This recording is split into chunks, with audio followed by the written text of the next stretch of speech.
അസ്സലാമു അലൈക്കും. ഇന്ന് നമ്മുടെ കുട്ടികളൊക്കെ വീട്ടിലുള്ളപ്പോൾ തയ്യാറാക്കി വെക്കാൻ പറ്റിയ ഒരു പഴയ റെസിപ്പിയാണ് ഇന്ന് ഞാൻ ഉണ്ടാക്കുന്നത്. അവൽ വിളയിച്ചത്. ഇത് ഒരുപാട് പേർക്ക് അറിയാവുന്നതാണ്. എങ്കിലും വെക്കേഷൻ സമയത്തൊക്കെ നമ്മുടെ കുഞ്ഞുങ്ങൾ വീട്ടിൽ നിൽക്കുന്ന സമയത്ത് നമുക്കിതുണ്ടാക്കി വെച്ചാൽ ചായക്കൊപ്പമോ അവർക്ക് വിശക്കുമ്പോഴൊക്കെ ബേക്കറി പലഹാരങ്ങൾ കൊടുക്കാതെ നമ്മുടെ നാടൻ പലഹാരങ്ങൾ കൊടുത്ത് ശീലിപ്പിക്കാവുന്നതാണ്. അപ്പോൾ അതിന് വേണ്ടിയിട്ടാണ് ഇത് ഞാൻ കാണിക്കുന്നത്. അപ്പോൾ അതിനായി ഞാൻ ഒരു ബൗൾ നിറച്ച് അവൽ എടുത്ത് വെച്ചിട്ടുണ്ട്. പിന്നെ കുറച്ച് ശർക്കര, പൊട്ടുകടല, അണ്ടിപ്പരിപ്പ്, പിന്നെ കുറച്ച് വെളുത്ത എള്ള് ഇത്രയും എടുത്ത് വെച്ചിട്ടുണ്ട്.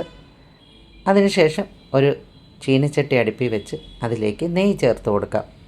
അപ്പം ഞാനിത് സ്റ്റീലിൻ്റെ ചീനച്ചട്ടി ആയതുകൊണ്ട് ഞാനിത് ഫ്ലെയിം കുറച്ചാണ് ഇതിനകത്ത് ചെയ്തെടുക്കുന്നത്, ഇല്ലെങ്കിൽ പെട്ടെന്ന് കരിഞ്ഞു പോകും.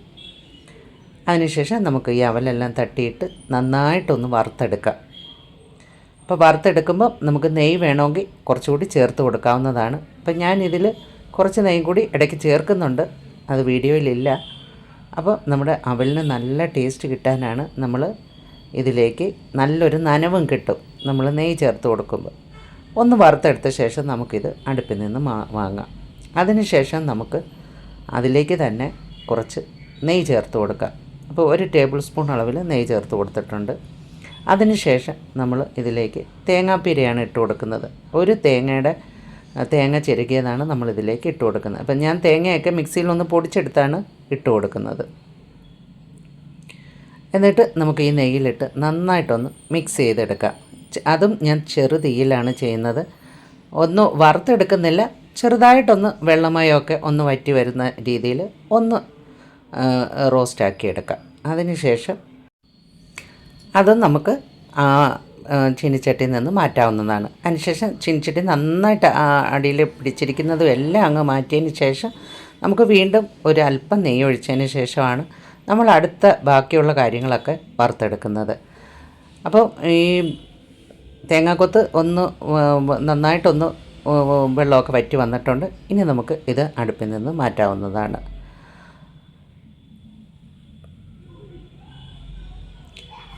അതല്ല, ഞാൻ ആ തേങ്ങ പൊടിച്ചെടുത്ത ബൗളിലോട്ട് തന്നെ മാറ്റിയതിന് ശേഷമാണ് വീണ്ടും ആ ചീനിച്ചട്ടി ഒന്ന് വൃത്തിയാക്കിയ ശേഷം അതിലേക്ക് നെയ്യ് ചേർത്തതിന് ശേഷം അത് പിന്നെ ഒരല്പം നെയ്യേ ചേർക്കുന്നുള്ളൂ.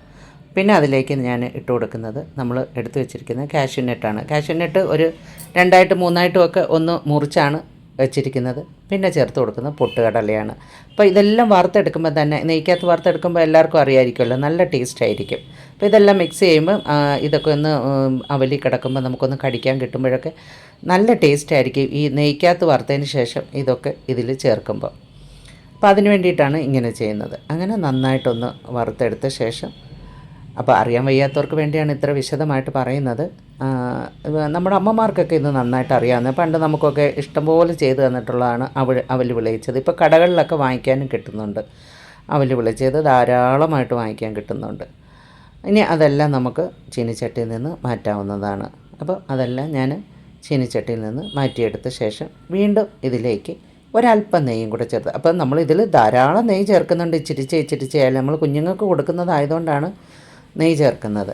പിന്നെ നമ്മൾ ആ എള്ളൂടെ ഒന്ന് മൂപ്പിച്ചെടുത്തതിന് ശേഷം, എള്ളൊന്ന് മൂത്ത് കിട്ടണം കേട്ടോ, എള്ളൊന്ന് മൂപ്പിച്ചെടുത്തതിന് ശേഷമാണ് പിന്നെ നമ്മളിതെല്ലാം ഒന്ന് മിക്സ് ചെയ്യുന്നത്. അപ്പോൾ മിക്സ് ചെയ്യാനായിട്ട് ഞാൻ കുറച്ച് ശർക്കര ഉരുക്കി എടുത്തിട്ടുണ്ട്. അപ്പോൾ ഞാൻ ശർക്കരയിലാണ് മിക്സ് ചെയ്തെടുക്കുന്നത്. 1 സ്പൂൺ പഞ്ചസാരയും കൂടെ ഞാൻ ഇതിലേക്ക് ചേർക്കുന്നുണ്ട്. അപ്പോൾ എള്ളെല്ലാം മൂത്തതിന് ശേഷം ആ എള്ള് പിന്നെ ചീനിച്ചട്ടിയിൽ നിന്ന് മാറ്റുന്നില്ല, അതിലേക്ക് നമ്മൾ ശർക്കരപ്പാനിയാണ് ചേർത്ത് കൊടുക്കുന്നത്. അപ്പോൾ എൻ്റെ ശർക്കരയ്ക്ക് ഈ മണ്ണും കല്ലും ഒന്നും ഇല്ലാത്തത് കൊണ്ട് തന്നെ നമ്മൾ ഉരുക്കിയ ഉടനെ തന്നെ ചേർത്ത് കൊടുക്കണം. അരിച്ചൊന്നുമല്ല ചേർക്കുന്നത്. അത് ഉറപ്പുള്ളതുകൊണ്ടാണ് നമ്മൾ അങ്ങനെ ചേർക്കുന്നത്. അങ്ങനെ അല്ലാത്തവർ അരിച്ച് ചേർക്കണം. പിന്നെ അതിലേക്ക് ഞാൻ 1 സ്പൂൺ പഞ്ചസാരയും കൂടി ചേർത്ത് കൊടുക്കുന്നുണ്ട്. പിന്നെ ഒരല്പം ഉപ്പൂടെ ചേർത്ത് കൊടുക്കുന്നുണ്ട്. അപ്പോൾ ഈ മധുരമെല്ലാം ഒന്ന് ബാലൻസ് ചെയ്യാനും നല്ലൊരു ടേസ്റ്റ് കിട്ടാനുമാണ് ഇങ്ങനെ ചേർക്കുന്നത്. അപ്പോൾ അവൽ നല്ല ഒന്ന് നനയത്തക്ക രീതിയിലാണ് നമ്മൾ ശർക്കരപ്പാനി ചേർത്ത് കൊടുക്കുന്നത്. ഇല്ലയെന്നുണ്ടെങ്കിൽ അവൽ ഒരുമാതിരി നനയാതിരിക്കും. അപ്പോൾ നമ്മൾ അവലിൻ്റെ അനുസരിച്ച് നമുക്ക് ശർക്കരപ്പാനി ചേർത്ത് കൊടുക്കാവുന്നതാണ്. എന്നിട്ട് അവൽ ഒരുപാടങ്ങ് നനഞ്ഞു പോകരുത്, നന്നായിട്ടൊന്ന് നനച്ചെടുക്കാവുന്നതാണ്. അങ്ങനെ വളരെ സ്വാദിഷ്ടമായിട്ടുള്ള അവൽ വിളയിച്ചതാണ് ഇവിടെ റെഡിയായിരിക്കുന്നത്. അപ്പോൾ ശർക്കരപ്പാനിയൊക്കെ ചേർത്ത് അത് ആ ചീനിച്ചട്ടിയിലും ശർക്കരപ്പാനി ഒന്ന് തിളച്ച് വരണം.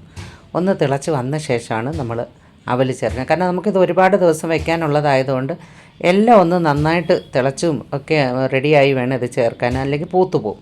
അപ്പോൾ ആ ശർക്കരപ്പാനിയൊക്കെ നന്നായിട്ടൊന്ന് തിളച്ച് വന്ന ശേഷം തീ ഒന്ന് കുറച്ച് വെച്ചിട്ടാണ്, തീയെല്ലാം ഓഫ് ചെയ്തിട്ടാണ് ഞാനിതിലേക്ക് നമ്മൾ വറുത്ത് വെച്ചിരിക്കുന്ന കാഷ്യൂനട്ടും കടലയും അവലും ഒക്കെ നമ്മളിതിൽ ചേർത്ത് മിക്സ് ചെയ്തെടുക്കുന്നത്. അപ്പോൾ മിക്സ് ചെയ്യുമ്പോൾ നമുക്ക് വേണ്ടുന്ന നനവിനനുസരിച്ച് നമുക്ക് മിക്സ് ചെയ്തെടുക്കാം.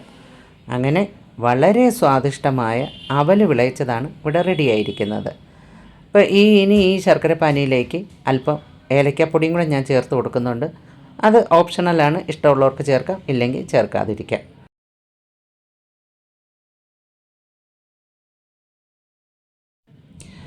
അങ്ങനെ ശർക്കരപ്പാനിയൊക്കെ തിളച്ച് എല്ലാം ഒന്ന് റെഡിയായി വന്നതിന് ശേഷം നമ്മൾ എടുത്തു വെച്ചിരിക്കുന്ന അവലും നട്ട്സുകളും എല്ലാം കൂടെ ഇതിലോട്ട് ചേർത്ത് നന്നായിട്ടൊന്ന് മിക്സ് ചെയ്തെടുക്കാം. അപ്പോൾ അത് ഞാനൊരു ചെറു തീയിലിട്ടാണ് ചെയ്യുന്നത്. എല്ലാവരും അങ്ങനെ ചെയ്താൽ മതി, ഇല്ലെങ്കിൽ അടിക്ക് പിടിക്കുകയോ അതിൻ്റെ രുചി നഷ്ടപ്പെടുകയോ ഒക്കെ ചെയ്യും. അപ്പോൾ ചെറു തീയിലിട്ട് നമുക്കിതെല്ലാം കൂടെ മിക്സ് ചെയ്തെടുക്കാം. തീ ഓഫ് ചെയ്താലും കുഴപ്പമില്ല.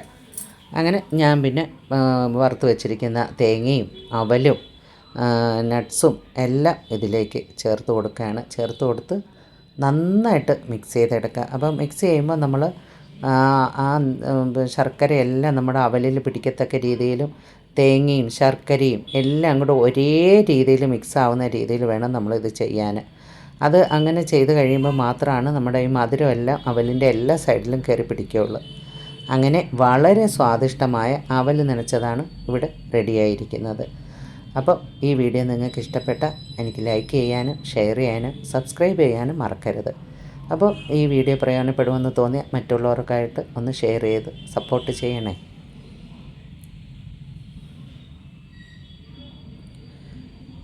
ഇത് ദിവസങ്ങളോളം നമ്മുടെ വീട്ടിൽ ഇങ്ങനെ തന്നെ വെളിയിൽ വെച്ച് തന്നെ നമുക്ക് ഉപയോഗിക്കാം. ഫ്രിഡ്ജിലൊന്നും വെക്കേണ്ട കാര്യമില്ല, ഫ്രിഡ്ജിൽ വെക്കാതിരിക്കുന്നതാണ് നല്ലത്. അപ്പോൾ നമുക്ക് വെളിയിൽ വെച്ച് തന്നെ ഇത് ദിവസങ്ങളോളം ഉപയോഗിക്കാവുന്നതാണ്. അപ്പോൾ നമ്മുടെ കുഞ്ഞുങ്ങളൊക്കെ ഇപ്പോൾ ഈ വെക്കേഷൻ ടൈമിൽ വീട്ടിൽ നിൽക്കുന്ന സമയമാണ്. അപ്പോൾ ഇതുപോലൊക്കെയുള്ള നാടൻ പലഹാരങ്ങൾ നമ്മുടെ അമ്മമാർ ചെയ്തു തന്ന നാടൻ പലഹാരങ്ങൾ നമുക്കറിയാമെങ്കിൽ അത് നമ്മൾ ഇതുപോലെ ചെയ്ത് നമ്മുടെ കുഞ്ഞുങ്ങൾക്ക് കൊടുക്കാവുന്നതാണ്. അപ്പോൾ എൻ്റെ അവലെല്ലാം നന്നായിട്ടൊന്ന് നനഞ്ഞ് കിട്ടിയിട്ടുണ്ട്. പിന്നെ ഇനി ഞാനതൊന്ന് തത്തിപ്പൊത്തി ഒന്ന് കുറച്ച് സമയം അങ്ങനെ ചീനിച്ചട്ടിയിൽ തന്നെ വെച്ചതിന് ശേഷമാണ് ഞാനിത് വേറെ പാത്രത്തിലേക്ക് മാറ്റി വയ്ക്കുന്നത്. അപ്പോൾ അങ്ങനെ വളരെ സ്വാദിഷ്ടമായ അവൽ വിളയിച്ചതാണ് ഇവിടെ തയ്യാറായിരിക്കുന്നത്. അപ്പോൾ ഇനി ഒരു വീഡിയോ ആയിട്ട് കാണുന്നവരെ ബൈ.